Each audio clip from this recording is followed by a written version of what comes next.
Everybody, I'm Dan Schultz with the Education Committee. And if your yard looks anything like mine does right now, you know tonight is a very, very important topic.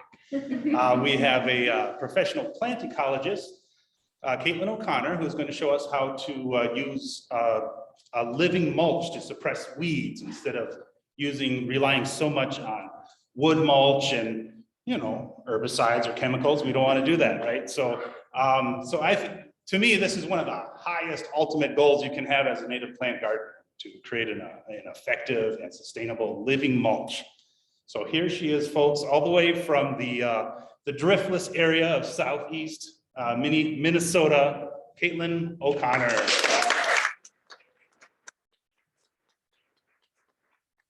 Thank you, everyone. It is such a pleasure to be here. Thanks to those who showed up in person, and thank you to everyone who's there at home. My name is Kaitlyn, and I'm going to be chatting more about living mulch with all of you guys. So just with a show of hands, how many people vaguely know what this idea is or have been sort of introduced to it before? Okay, good. So we've got a little bit of background knowledge already. So this is going to be a great deep dive into the topic. So just want to give a quick overview about how the presentation is going to go down today. So first off, we're going to do a little introduction. I'll say a little bit about myself and ISG.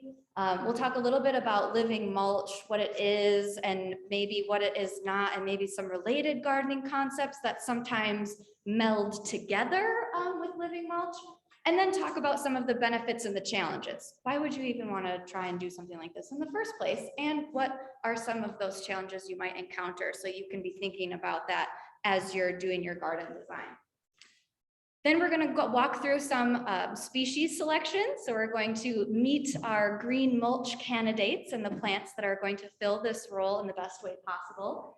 Then we're going to go over some planting design considerations. And then we're going to end with the funnest part of the presentation, garden inspiration, where we can take a look at some other really excellent native plant gardens that have incorporated living mulch, so you can get some ideas for your own garden at home. So just a little introduction. Some folks may recognize me from my previous role at Prairie Moon Nursery. I was their education and outreach specialist for about 5 years. But during the great job reshuffle, I took a new position at an architecture and engineering firm called ISG.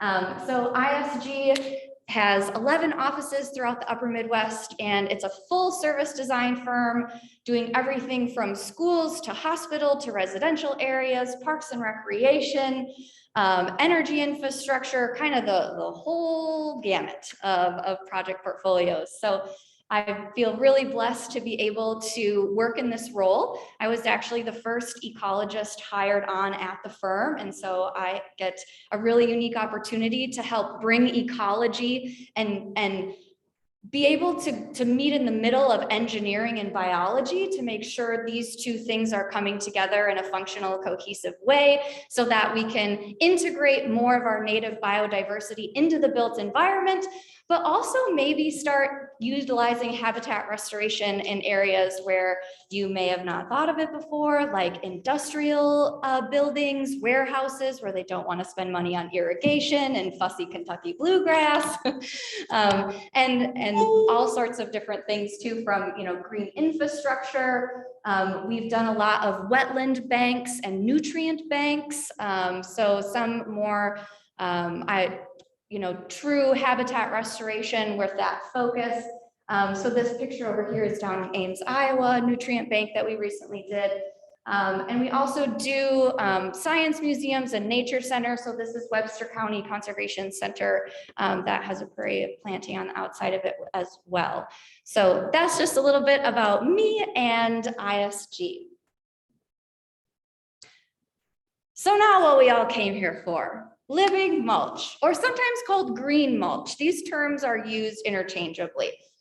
And so to illustrate the point, I thought I would juxtapose green mulch or living mulch against traditional garden aesthetics or traditional garden practices. So Over here on the left, you see a traditional tree ring mulch. How many people have seen this types of gardening style? Yeah, everywhere, right? This is everywhere. And so to contrast that traditional gardening style of a shredded bark mulch with this living green mulch. And so it's really just the idea that you are taking native plants and you are occupying that mulch space with living ground cover.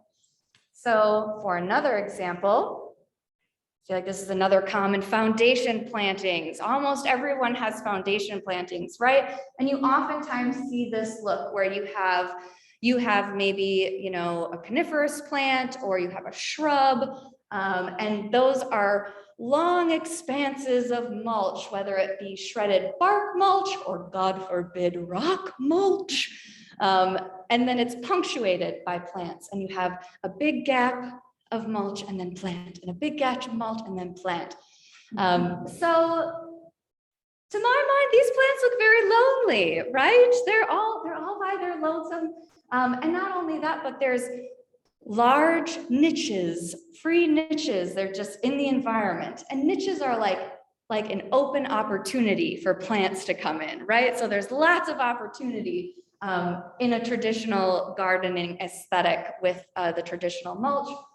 But here you see a garden bed where they've actually taken a very similar approach where you have, you know, woody shrubs that are spaced periodically, but instead of that shredded hardwood mulch, they have got a living green mulch ground cover, and this is wild strawberry feature here in this photo.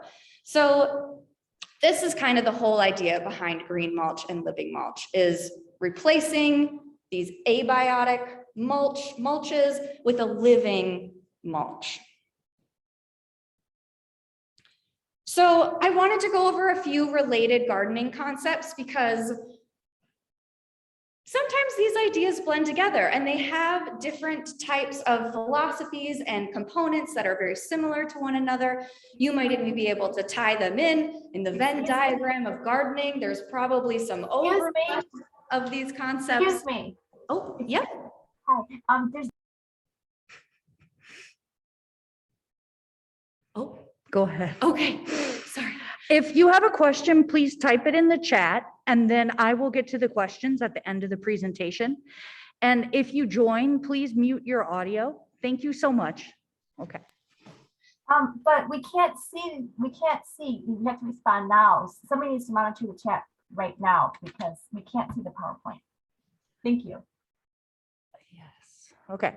So I'm just going to step in for 1 second and answer that question. So we did have some technical difficulties and I do apologize. And I'm hoping that what we can do is perhaps share the PowerPoint separately, but during this event, I hope you can just enjoy the audio and we can share the pictures later. It will also be recorded and posted, but obviously this is not ideal for those of you who are attending virtually, but I think what Kaitlyn's presenting to us is really engaging. And I'll do my best to make sure you can see the slides as best as possible, but I do apologize. Thank you. Thank you. Okay, thanks so much, everybody. I appreciate your patience and we'll just keep on plugging along. Yeah, I apologize for any technical difficulties. As I was explaining, for a millennial, I'm embarrassingly bad at tech, but like I'm a plant person, not a tech person. So apologies for that. And thank you so much for bearing with us. So a related gardening concept that from my understanding, Leslie and Heather Home, if you guys know those Wild Ones group members, have recently popularized this concept of soft landings. Who here has heard of soft landings before? This is a newer thing. So yeah, a couple of people have heard of it, but not everyone. So I think this is a good opportunity to touch on this concept as well. So the idea of soft landings is that we have especially tree species within our ecosystems that are known as keystone species.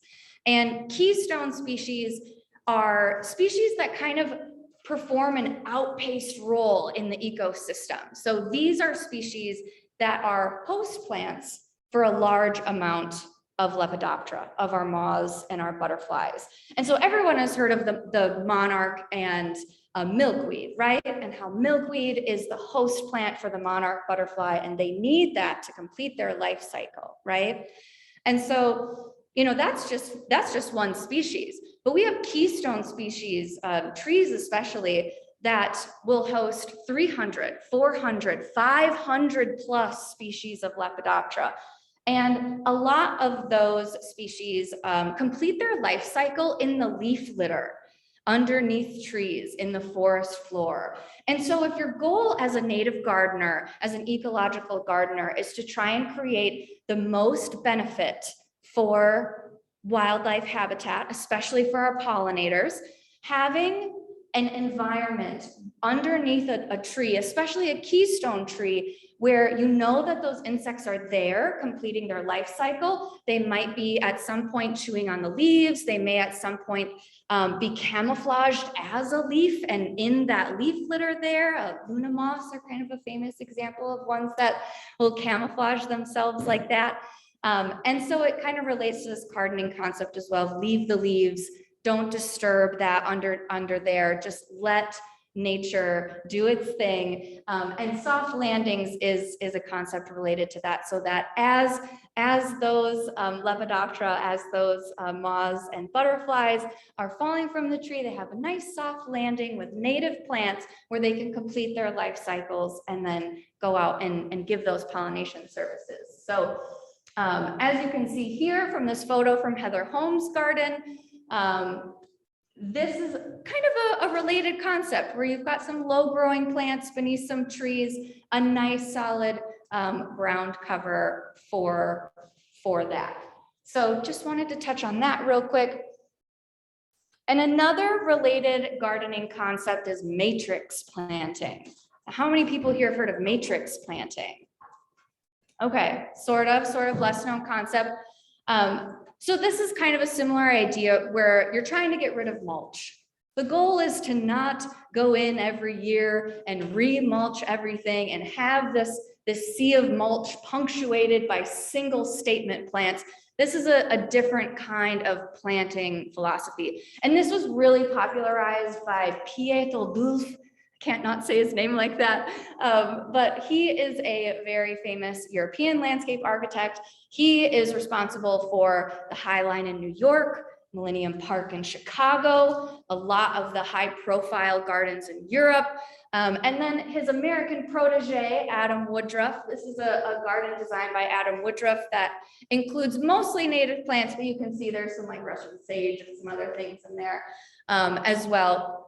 But this is a related idea where you're kind of packing plants together in a matrix that are close. It still has a garden aesthetic. You know, this is not a prairie. You can tell this is very intentional, but it really blends the line between gardening and prairie. And so to my mind, the big difference between these things is that when we're talking about living mulch, we're really trying to think about plants that are ground covers, that are going to be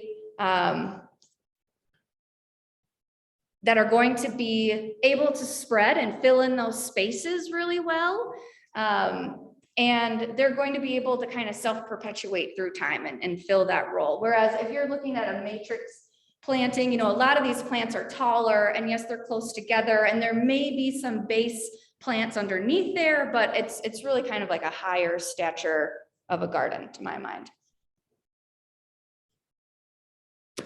So why would anybody be interested in doing something like this? And I think it might be obvious for folks who are in an organization like Wild Ones, who are already interested in that native biodiversity, bringing wildlife habitat, supporting our pollinators and that type of thing. But it also acts as weed suppression.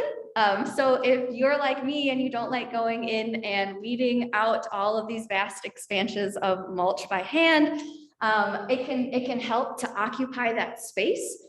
So there's more competition in that understory, in that lowest herbaceous layer. So there's less opportunity for weeds to get in and thrive.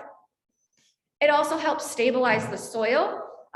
So you can see this picture here of a gutter. I don't know with the big rain events, if anybody has seen something like this happen around their house and their foundation plantings, where you get a big washout and the mulch moves. And oftentimes if you have plants there and you have the roots in the soil that kind of weave a nice matrix together and lock that soil into place, it can help prevent soil erosion and keep things in place.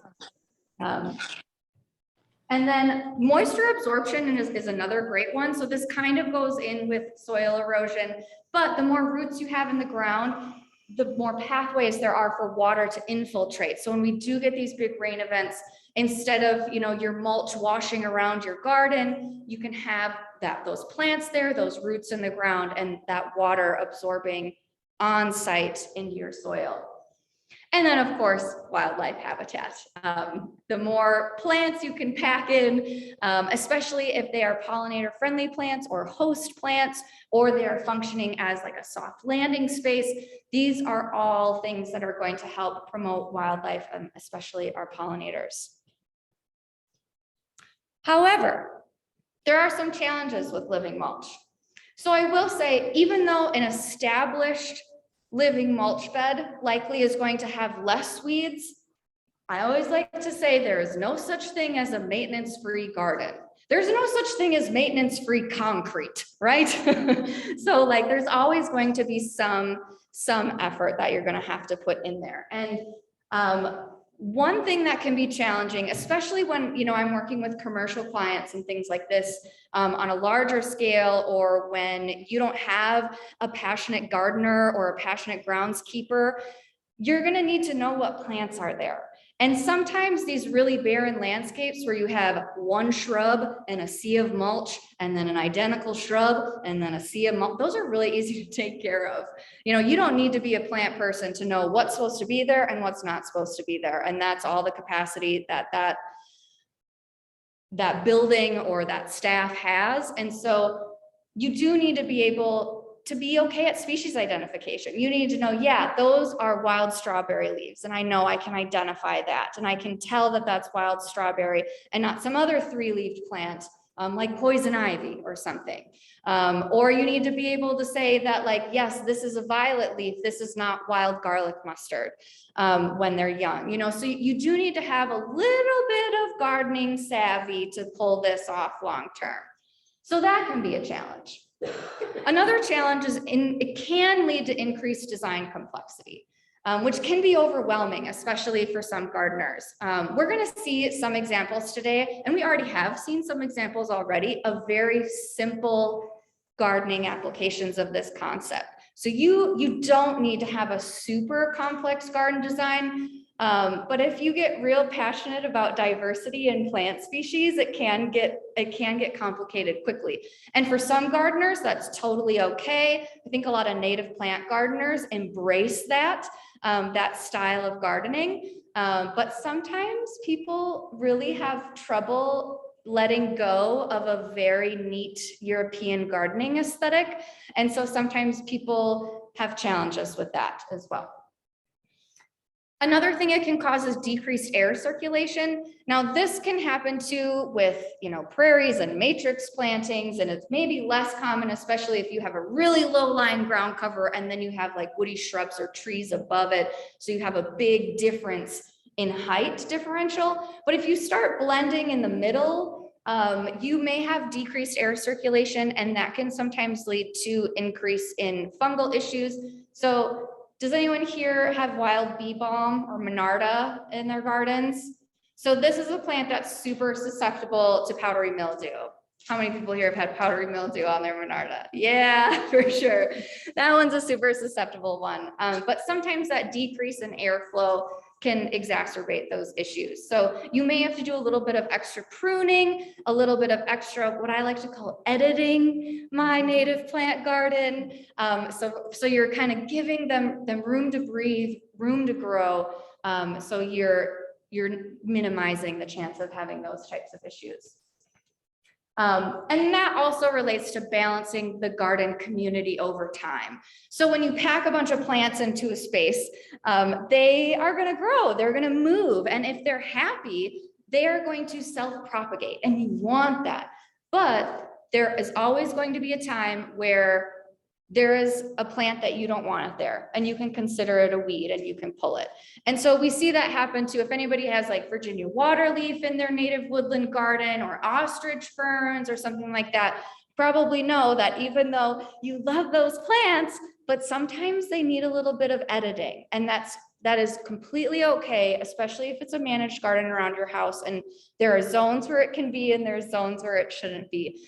So you do have to keep on that, and not only editing your native plants in the garden, but you do want to just keep out for any of those troublesome weeds that pop up, or if you're dealing with an invasive species like bellflower or garlic mustard, those things are unfortunately a persistent threat in some areas. And so you're going to have to still watch out for those things. Okay, so next up is species selection. So who are the players in the garden for this living green mulch concept? So before we go into individual species, I know I'm probably preaching to the choir here with this. You probably heard this in every gardening presentation, but it still applies. Basic principles of species selection is right plant, right place. So if you have a big shade overstory tree in your backyard and you've only got filtered sunlight, you need to work with plants that are adapted to shade or partial shade. If you don't have those full sun conditions, if you plant plants that like full sun, they're going to struggle to thrive in your garden. And on the flip side, if you've got a bright sunny boulevard and there's pavement next to it and it's got this heat island effect, and it's going to be dry soils and you're going to get salt spray from the road, you're going to need to think about those types of environmental factors and choose a plant that can realistically work in a situation like that.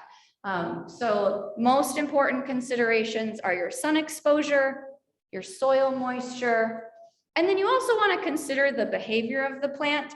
Most of the plants we're going to talk about today are things that will readily spread if they are happy. So you just need to keep that in the back of your mind, that this is the behavior of the plant and you want this behavior. And so you just need to recognize that it is. And so if you're looking at, a potential candidate plant for living mulch and it doesn't readily spread, or it's really hard, it doesn't spread by rhizomes or stolons, it's really hard to grow from seed, even though it might be a low growing plant, it might not be a good candidate for living mulch unless you're going to buy a whole bunch of plugs and plug them in very, very tightly together. So you want to be sure that you're getting these characteristics all in line with your site.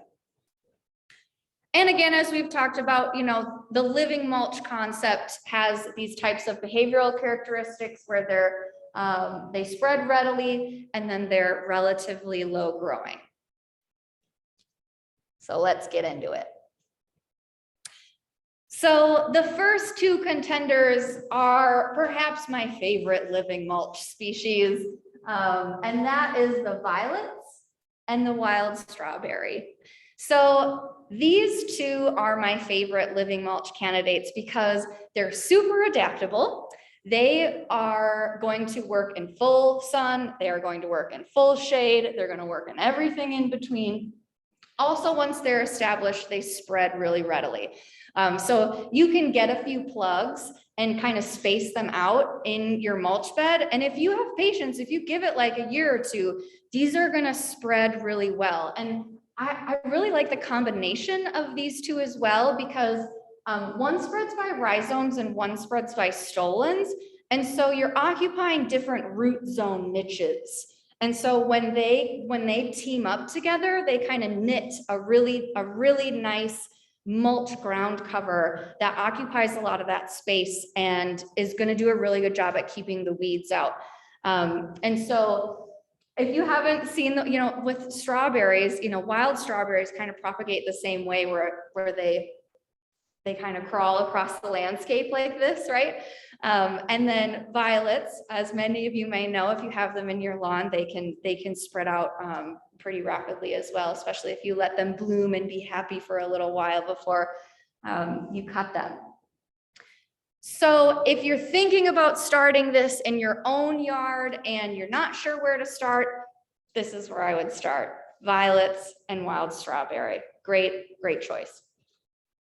But what else can we use? What else do we got? So we've seen a picture of wild ginger underneath the tree ring mulch. I love this idea. It is clean, it is simple, it is like the perfect replacement of the hosta tree ring, right? Like that is like a very common gardening, and this is like an easy switch. You can just take out those hostas, put in the wild ginger. It's gonna give you that same aesthetic. It's neat, it's tidy, it's green all season. You know, that is a really good, simple solution as well. Of course, you can mix and match all of these things. But if you want to start simple, that is a really great place to start. And another one of my favorites is Canada anemone. Now I will say that this species, at least at my house, can maybe be the most aggressive ground cover that I have as like a living mulch plant.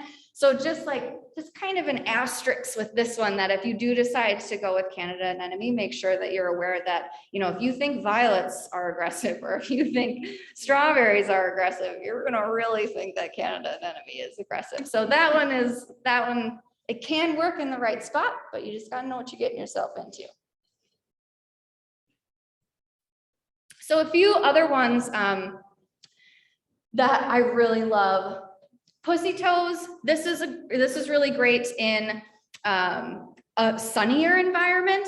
And so if you've got a big expanse of sun, or maybe you're south or west facing foundation plantings or something, pussy toes is a really, really great one. This is also a host plant for the American painted lady butterfly. So that's always fun when you can kind of have a host plant as well as a living mulch plant. Prairie smoke is another gorgeous one, very charismatic. This is gonna be, again, best in sunnier conditions.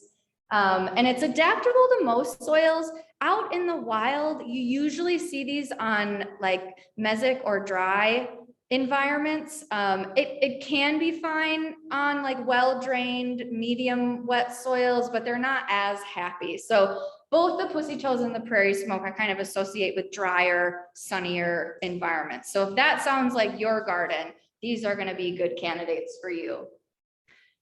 Another one of my favorites, Jacob's ladder. This is a great one because it is a very versatile plant. This is another plant that works in full sun or full shade.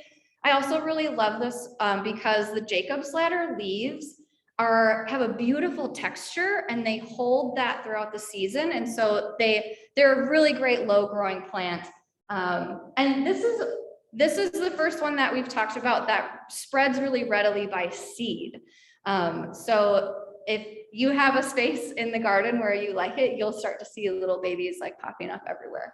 So Jacob's ladder is a really great option. Few more wildflowers that you can use. Canada Mayflower, another great one for shade.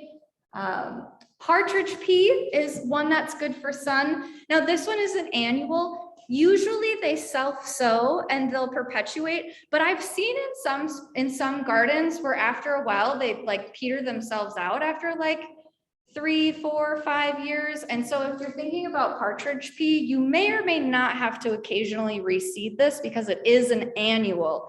All of the other species we've talked about so far are perennial plants. So this kind of a caveat with that one. Wild geranium, another great one. This one is we're kind of starting to veer away from true ground cover. Like if someone were to argue with me that like wild geranium and Bush's poppy mallow are not ground covers, like I would be like, yeah, you're right. Like I'm not gonna fight you on it, but they can still work in some garden designs. And so I wanted to include them as a few things that, you know, maybe they get a little bit bigger than what most traditional horticulturalists would call a ground cover, but close enough.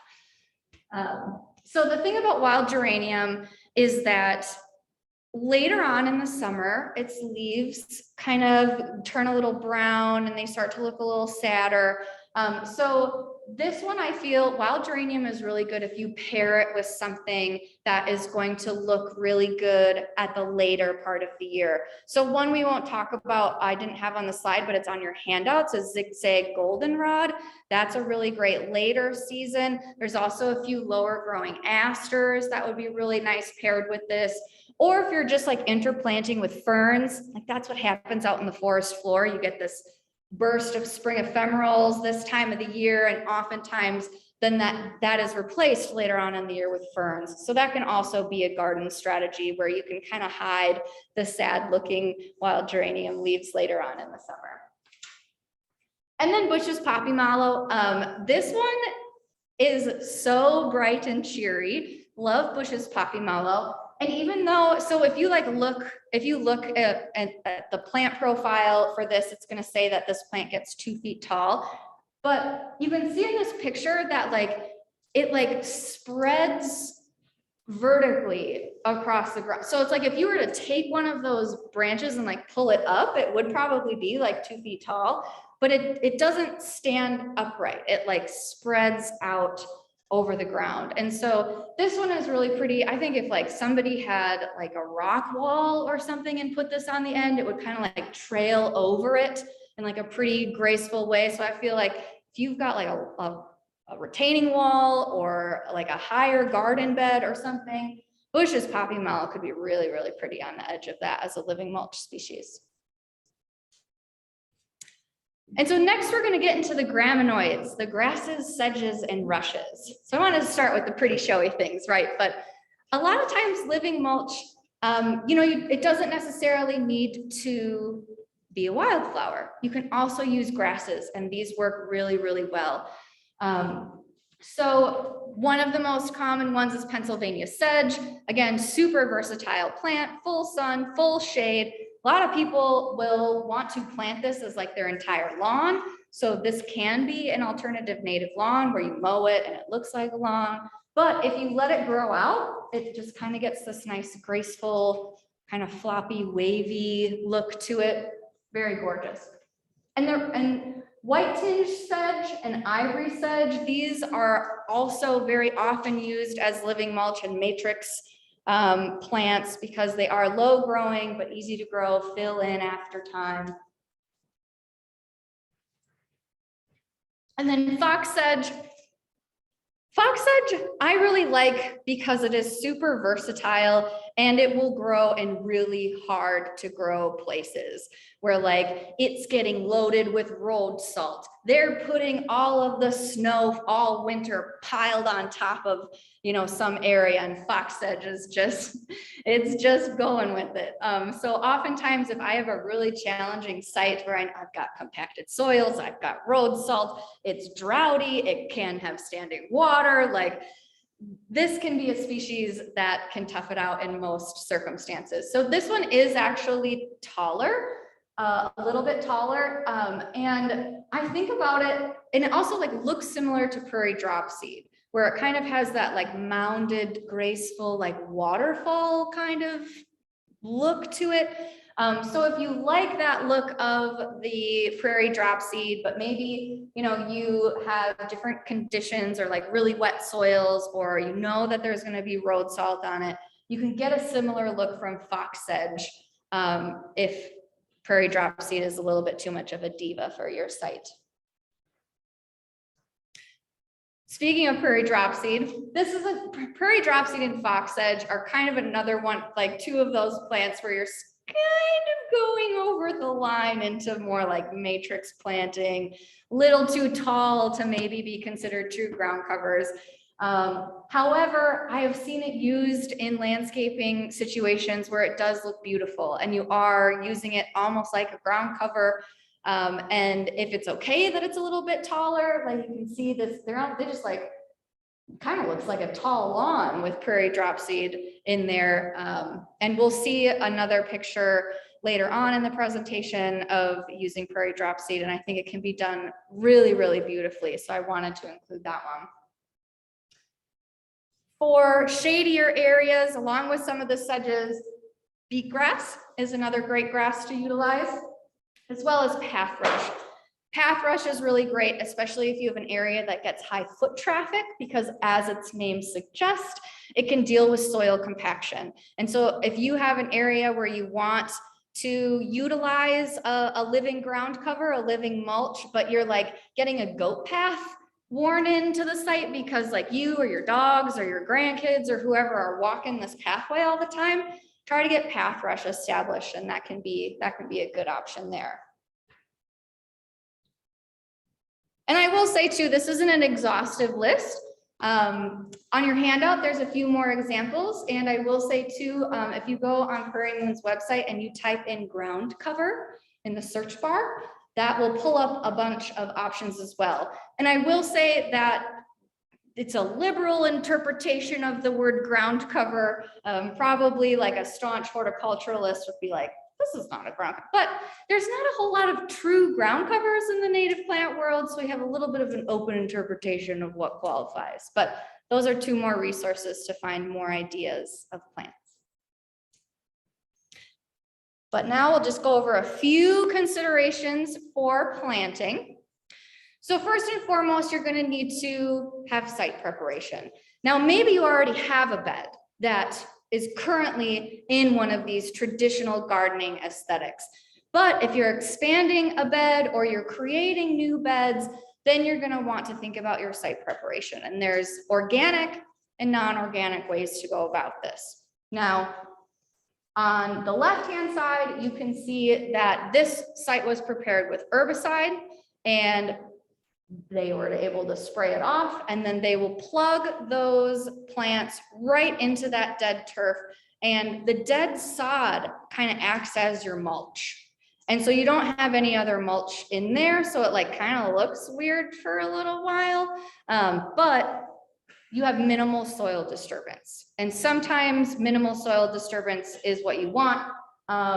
Usually that this is occurring on a slope where you want to try and keep the roots in the ground because you don't want that soil erosion to slough off. And usually, you want to, like, if you are doing this on a small scale, I would say try to stay away from herbicides. It is an option for some sites though. My preferred way to prepare a site is by sheet mulching.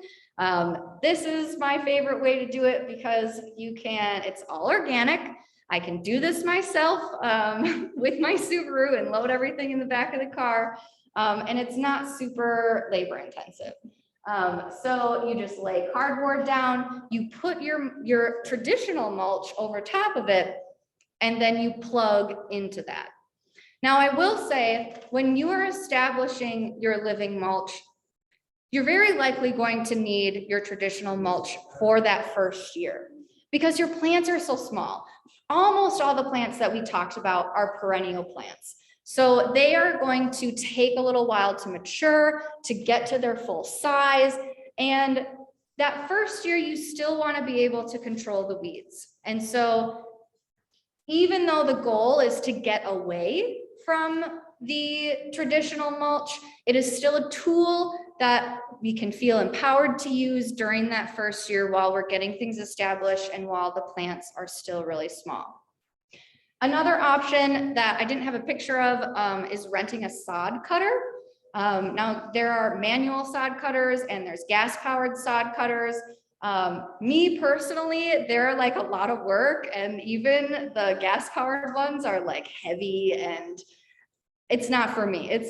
But you could kick out a site preparation in a weekend and be like ready to plant. Whereas this methodology where you're smothering, you usually want to wait a little while for your cardboard to get soft. So you couldn't probably do the full transformation in a weekend. You could maybe do it over like 2 weeks or so, or you just want to hose that cardboard down real good so it gets nice and wet and you can puncture through it with a soil knife. But otherwise, like, that cardboard will get kind of tough. So they all have their trade-offs, and I guess it really depends on what you have available to you, what you're comfortable doing, and what is going to have the least risk for your site.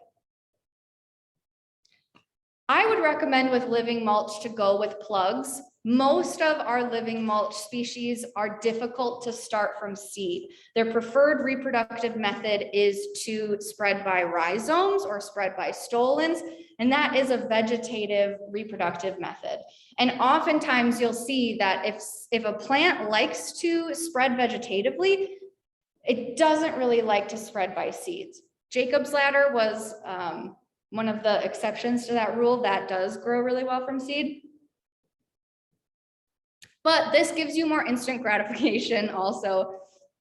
So there certainly are different options that you can go with, but I would recommend starting with live plants, either bare roots or plugs. And then when you're doing the installation, there's lots of different philosophies about how to lay out garden design. I have seen folks who will do, basically they'll do a straight pattern of sedges or grasses all throughout the entire base of a planting. And then they'll plug in the wildflowers into that.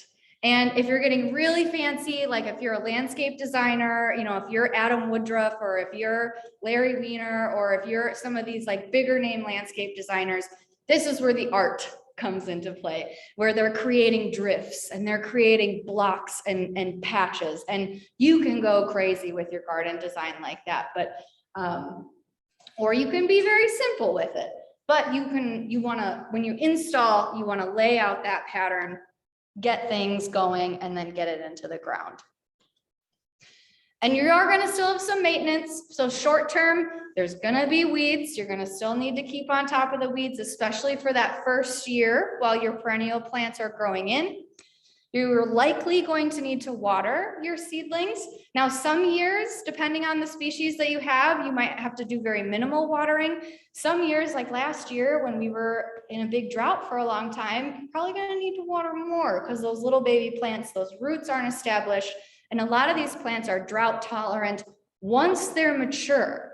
But if you just plop a brand new baby plug into the ground that just came from a pampered greenhouse and now it's fighting it out in the wilderness, you're gonna need to pamper them a little bit as they get established. And then long-term maintenance, you know, I have done this personally in my garden where I think that I matched the right plant to the right place, but for whatever reason, long-term, it saw itself out of the garden and it didn't persist there long-term, or it wasn't very happy there long-term. So you want to fill in those gaps. You can also think about adding layers in space and time, where, you know, like maybe you put a bunch of wild geranium in and you didn't realize that it doesn't look its best in August. So that's when you want to think about, okay, what can we layer in to make sure that we have a really nice looking garden all year round. And so that's what I say, that's what I mean when I say you're layering in time, like, because not every plant is going to look fabulous all summer long, right? Some do, but some don't. And then layers in space is that, you know, sometimes, especially if you're starting with a lawn, you can establish some of those lower growing ground covers, but maybe you do want to have some of those accent plants, some of the larger plants in there.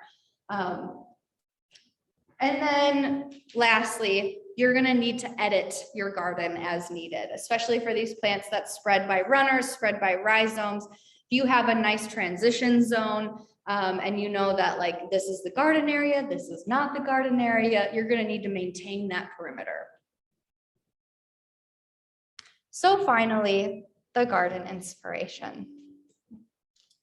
So starting off real simple. Again, this is just taking wild ginger and like you might use hostas, but just switching out the wild ginger. Very, very simple, but I think this looks very attractive and is really easy to do. Now for a garden that's a little bit more complex. This is Sheila Leary's garden. She's a member of Wild Ones. And I am in love with this garden. This is kind of swinging the pendulum all the way to the other side, from just a tree ring to taking out your entire lawn and putting in a native garden that fills up that whole space. So you can see, you know, at this time of year, flowering ground cover jam-packed with violets, but she's also got bluebells and Jacob's ladder and all sorts of different types of sedges, all growing together in this tight-knit matrix. And she's still utilizing other nice garden concepts too. You've got like a nice walking path, a bird bath, a few shrubs around the area, a nice big shade tree. So lots of great interest. So this is more of Sheila's garden from different views around the house. You can see the walking path and different areas of shrubs.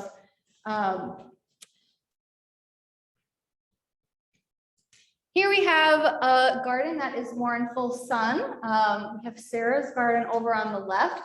And as you can see, there's some lower growing prairie plants here. It looks like maybe coreopsis and some butterfly weed. And then we've got the violets and the prairie smoke down there. So this is a really, really great example of, a nice sidewalk edge planting.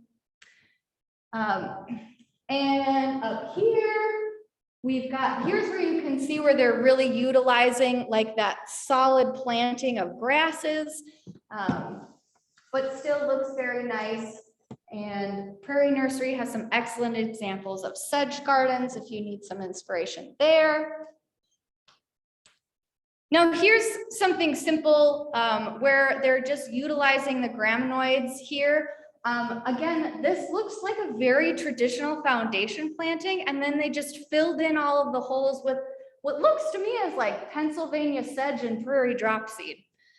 So this is, again, it's a very simple planting palette, but it fills up the space and it still looks really nice. And so even when there is an expectation of a well-manicured garden, you can still utilize these concepts into that more traditional aesthetic. And also incorporate some milkweed. There you go.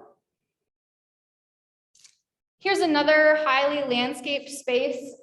So again, utilizing prairie dropseed. And then in the middle, that pathway is actually pussy toes. So if you were to walk on this all of the time, you'd probably get a goat path in those pussy toes.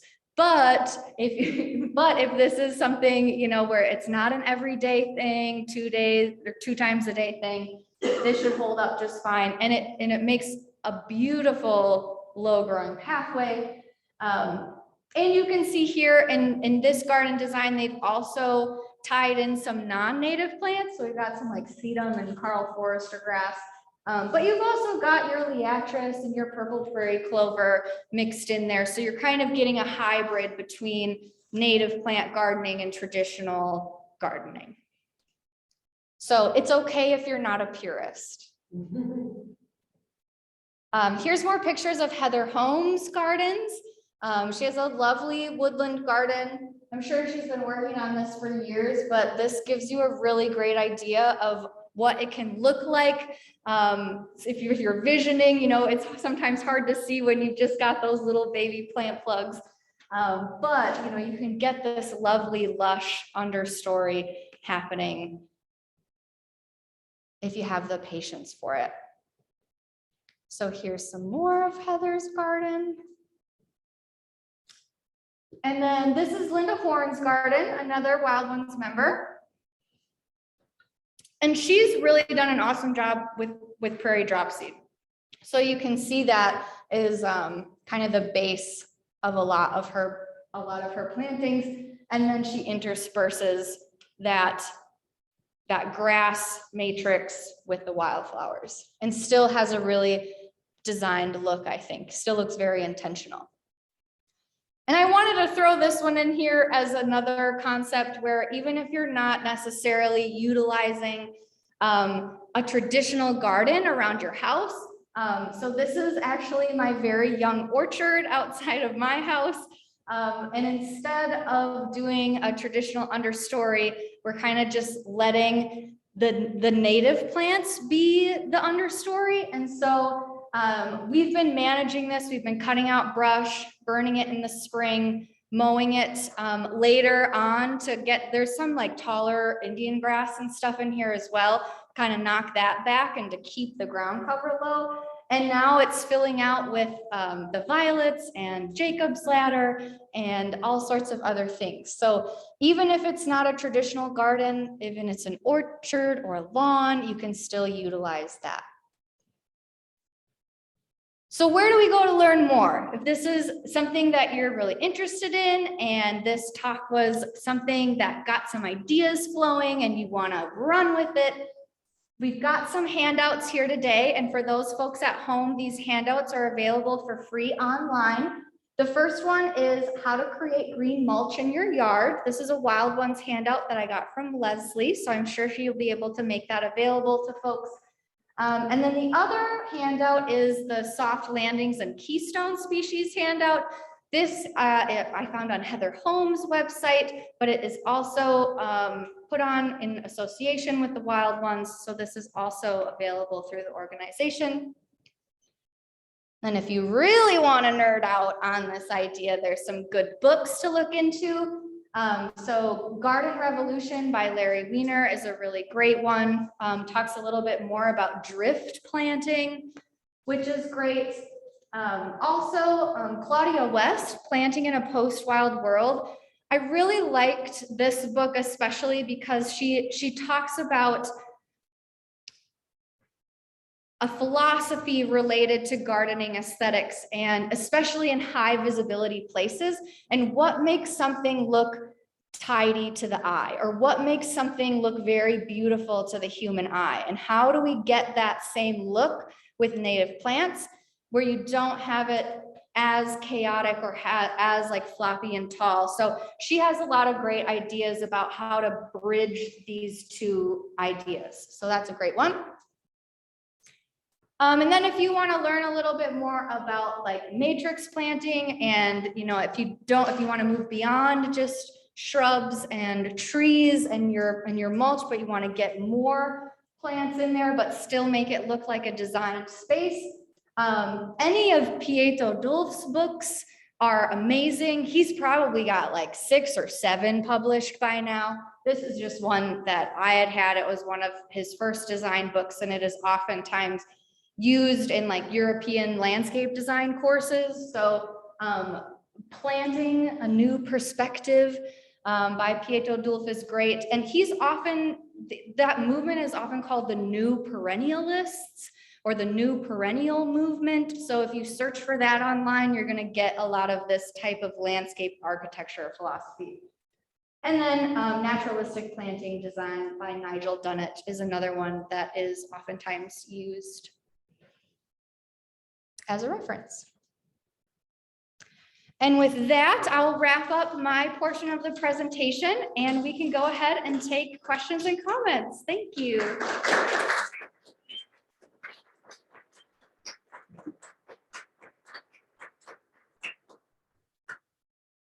Hi, everyone. Thanks for your patience. And I've been actually chatting the information via my phone into the chat window. So thank you, everyone. I don't know if I've had a chance to see everyone's questions. I did see folks are requesting, is it possible we can share the slides because folks at home couldn't see the. Absolutely. Okay. Okay, cool. And then let's see if I've got some questions. I'm scrolling back through the chat. It looks like folks were trying to help us technically troubleshoot via chat. Thank you so much. Everyone's so helpful, and yet it still didn't go as well as we hoped. Okay, but it's great. It's awesome. Okay. Okay, so yeah, folks, I don't see any specific questions yet. Here we go. They're all right. They're coming in now. Okay. Are there any better recommendations for under pine trees? So more acidic soil, for example. Yes, that can be a tricky situation. So I'm going to put another plug in for Prairie Moon Nursery's website. So there's like hidden search features. And when I worked at Prairie Moon, we like didn't really have a good strategy for how to like advertise to people that these exist within the website framework. But if you type in pine or pine trees in the search bar at Prairie Moon, a whole list of plants is going to come up.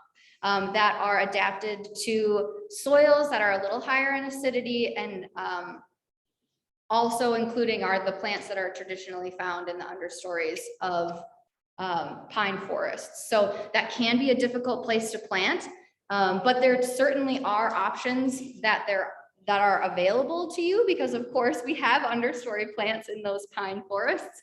I think one of my favorites is Uvularia grandiflora, which is the bellflower. I don't know that I would necessarily consider that a living mulch plant, because it's a spring ephemeral and it doesn't spread super readily. But that is a really nice one that would be blooming this year. Yeah. Does bunch theory work with plants? I believe so. I believe so. Yeah. Okay, and then what we're gonna do, I know everyone's got tons of questions, we've got a lot online, I've got a microphone, we're gonna do questions from the online audience, and then I'm going to move to in-person questions. It's just, let's see, we got a whole bunch of questions coming. I have a very large tree in my boulevard, mostly full sun, where the roots have pushed up, so traditional mulch isn't an option. Should I avoid any plants that might interfere with the tree roots? Yeah, those can be tricky situations. So you're gonna want to avoid damaging the tree roots, certainly. And sometimes if you have a lot of surface roots, it can be really challenging to plant directly under those trees. And oftentimes that can happen with maples, especially, can have really like dry environments, but a lot of trees are taking moisture from that top portion of the soil. And so even though, they may have, much deeper roots, but they are really utilizing that moisture resource. And so having plants that are adapted to really dry conditions can help. Pennsylvania sedge is a good one that can deal with that dry shade. Sometimes though, I have seen instances where, especially under maples and especially like Norway maples, if you have one of those, where you really don't want to put too much under there, because you don't want to suffocate the roots, you don't want to cut the roots. But I would try some sedges, and any of the plants that are going to be adapted to dry shade. And that's another challenging type of situation. But there certainly are some select plants out there that are going to be able to utilize what minimal resources there are, but you also may have to adjust your expectations about what's realistic if you have a tree that is really taking a lot of moisture out of that top root zone. And then kind of along the line of boulevard gardening, perhaps, what ground covers are salt tolerant? Violets, wild ginger? Yeah, salt tolerance is a tough one. So again, Prairie Moon's website, type in salt tolerant, you're gonna get a bunch of species, but there's not a lot of ground covers that are salt tolerant. I'm not gonna lie.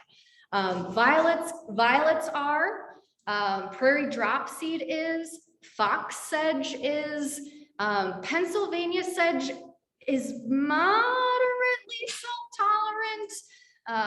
So there are a few options, but yeah, a lot of the ground covers, you might be pretty limited to sedges and violets for those really tough spots. Those are great recommendations. I think everyone's very appreciative, Kaitlyn. So there's also lots of positive feedback coming back in the chat. Oh, good. Okay. You guys are too sweet. I have a question about creeping Charlie. It smells nice, but is it too invasive? Yeah, creeping Charlie is the biggest ground cover weed that I deal with in my garden as well. Now, creeping Charlie is not invasive. So when we say invasive, that means a particular thing, ecologically speaking. And oftentimes in the gardening world, we see people using the word invasive and aggressive interchangeably. But those two words mean very different things. So creeping Charlie is aggressive, but the reason it is not invasive is because it will not outcompete native plants in their natural habitat. You're not going to have creeping Charlie overtake a prairie. It's not going to happen. The prairie plants are going to be too competitive. They're going to grow up too tall, shade it out. It's not going to cause an issue to our natural environment. Where it does cause an issue is in the built environment where you have more manicured gardens or lawns. And so honestly, I pull it every year. And the one good thing about Creeping Charlie is that it does have surface roots. And so if you wet your garden down, or if you go out after a rain and you kind of like push your fingers like underneath the shallow soil and lift up, you can pull back like whole mats of Creeping Charlie that way, as long as your soil isn't like super compacted where it is. So yeah, unfortunately, I don't have any silver bullet solutions for Creeping Charlie. You just got to pull it. And if someone does come up with a silver bullet solution for Creeping Charlie, they are going to be a millionaire. So which asters would you recommend with planting with wild geranium, and which ferns? Yeah, so I really like Heart's aster. That's a lower growing aster that works in the shade. So like heart aster, heart-leaved aster, and zigzag goldenrod, and wild ginger. And then if I were to select a fern, especially for like a more manicured garden, I would choose lady fern. Lady fern tends to be more well-behaved and they're easy to grow. And maidenhair fern is also on the list, but in my experience, maidenhair ferns are divas. Like they are hard to transplant. So at least in my experience at Prairie Moon, we had high mortality rates with maidenhair ferns. So you can totally use them, and if they're happy, they will spread slowly over time. But I think lady fern is a more sure bet. That's wonderful. And then what concepts for designing native plant borders so that they look intentional? I know I did type in the chat the books that you recommended on design, but folks are kind of wondering, how do you make it look intentional so that neighbors don't let their dogs go to the bathroom on their Yes, such a good question. Okay, so two things that I really like to do on my designs. So the first is a turf or flowering lawn edge. And this can help not only set things back from issues related to salt and compaction. If people are like stepping on things, you have a little setback away from where like people are walking. This can especially be helpful if you also are utilizing taller native plants, because if you have a really tall native plant and then it goes to like sidewalk hardscape, you can get some flopping happening, and then the plants will kind of fall in and it makes it feel like a little bit claustrophobic. So if you can set that back a little bit, just kind of opens up the pathway, it makes it feel a little bit less claustrophobic. So that's one solution. My other favorite thing to do is to put a linear border of prairie dropseed or fox sedge as a delineation. So it's like, this is very intentional, and it has that nice like tufted look.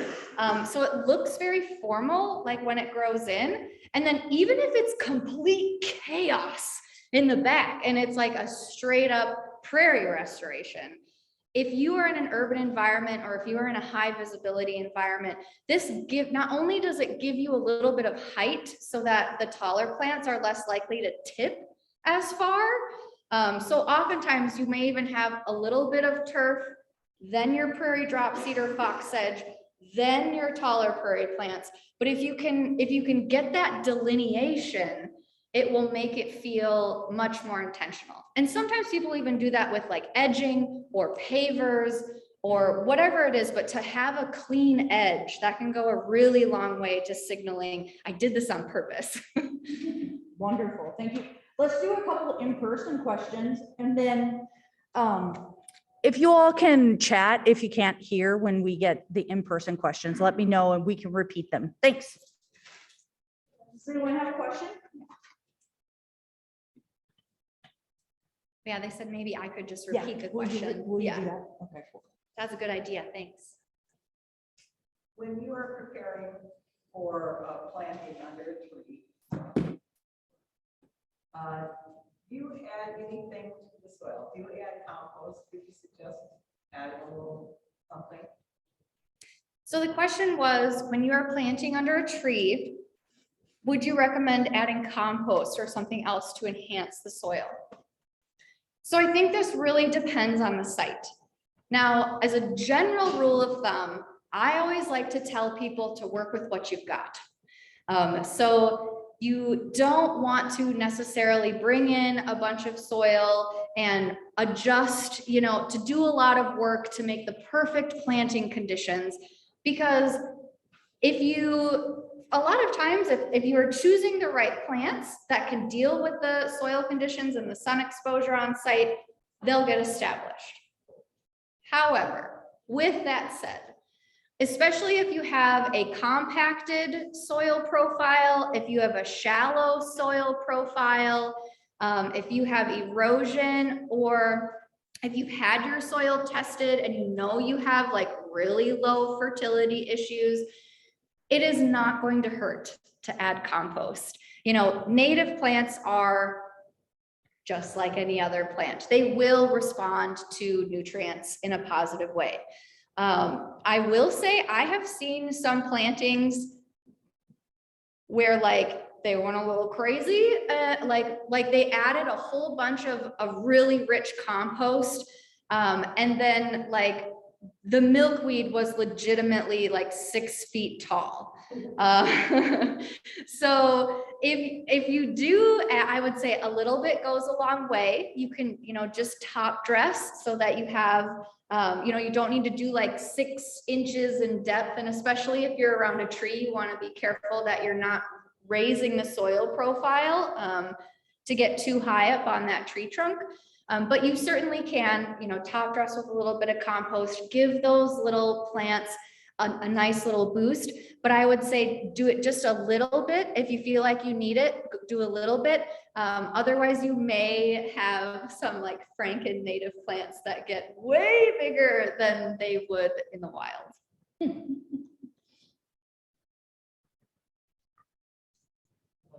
How about a thick mat of Canada thistle? A cardboard or plastic tarp?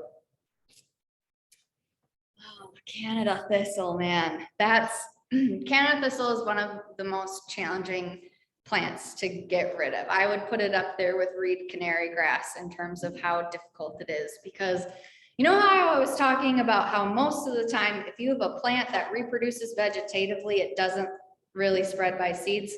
That's not true with Canada thistle. Canada thistle spreads rapidly by seed and spreads rapidly by rhizomes.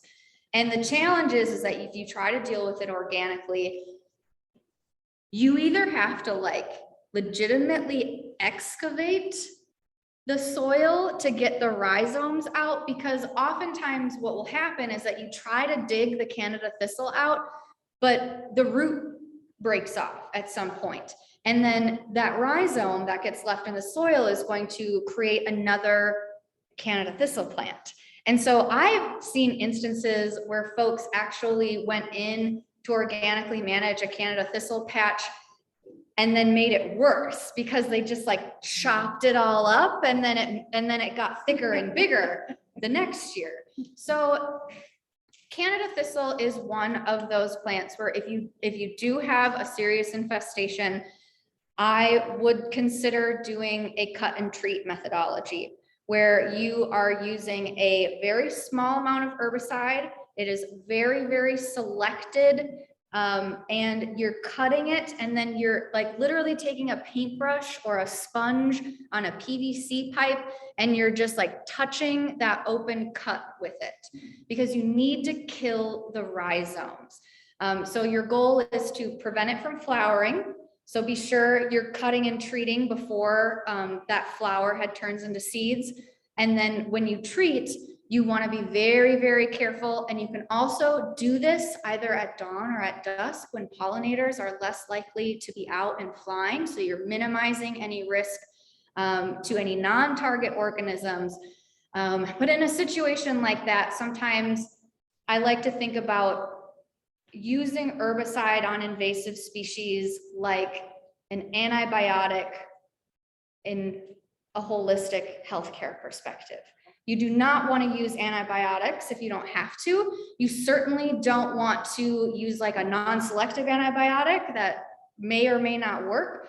So the Nature Conservancy has a really great online weed control handbook.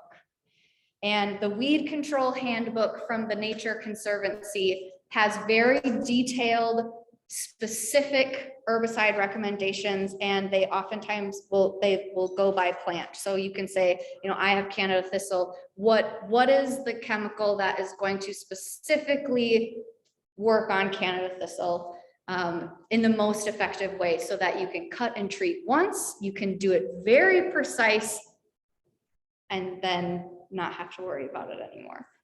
You bet.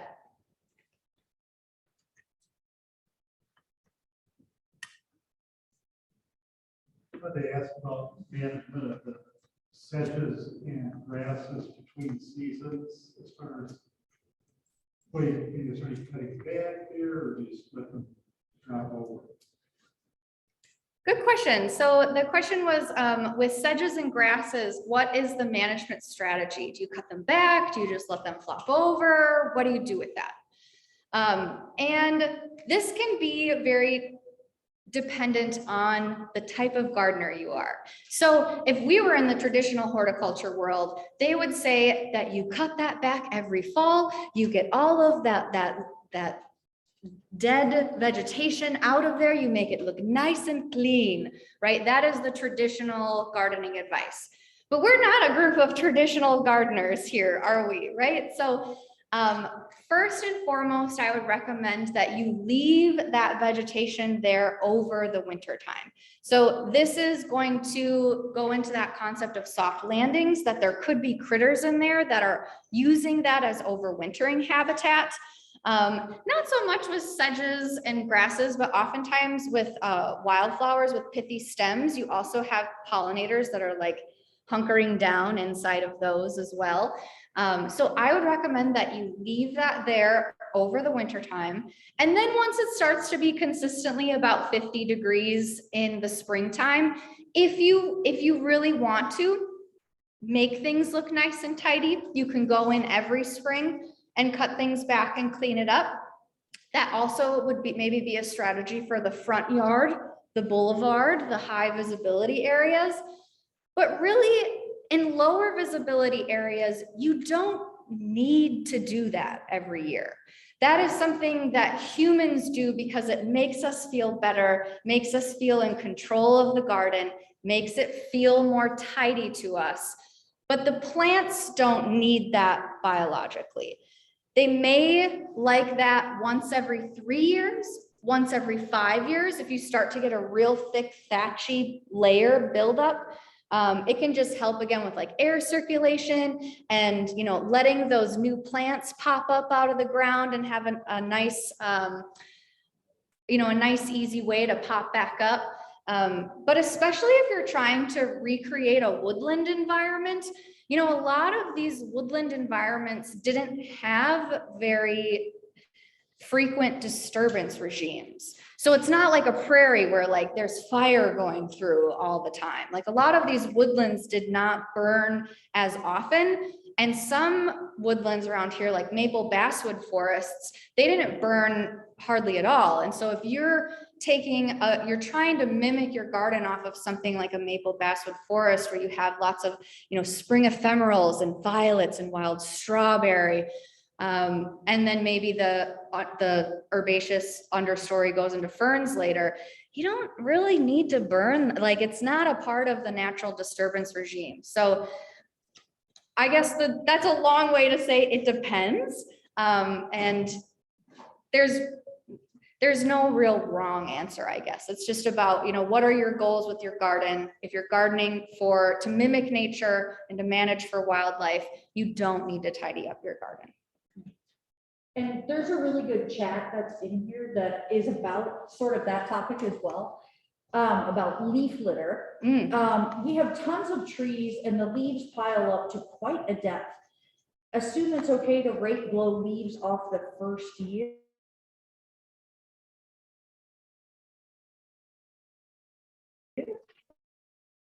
I'm not sure if that means the first of the year, but maybe if you.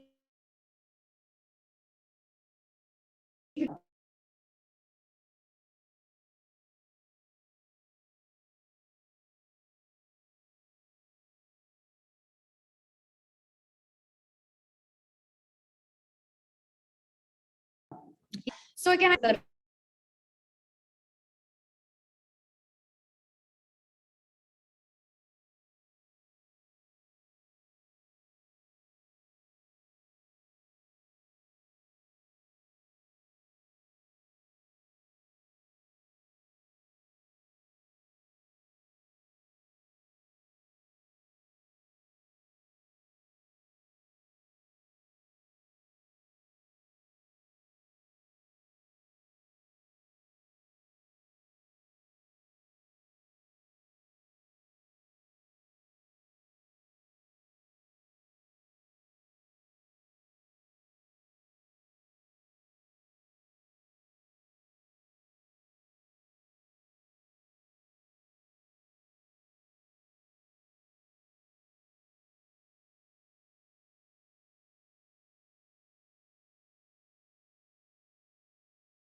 to leave those leaves there and even like rake the leaves from your lawn onto your garden beds, because they can also provide insulation for your plants during the winter time.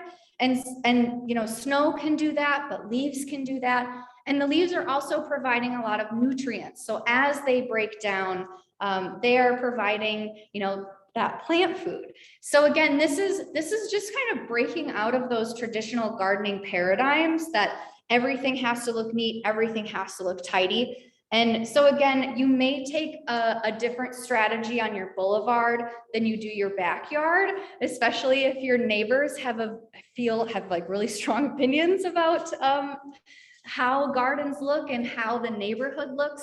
But if you have a choice, I would encourage you to leave the leaves and even put some of the leaves onto your garden. So I think we're out of time, and I think our audience is home froze, right? Yeah. Oh, no. We just can't catch a break with the technology tonight. Dang. We did okay. We did okay. We adapted. and We overcame. adapted like that. Yeah. And I'll hang out here for a little while. I do have to drive back to Winona tonight, so I can't hang out for super long, but I will hang out here for a little while if folks want to come up and ask questions. Yay, thank you.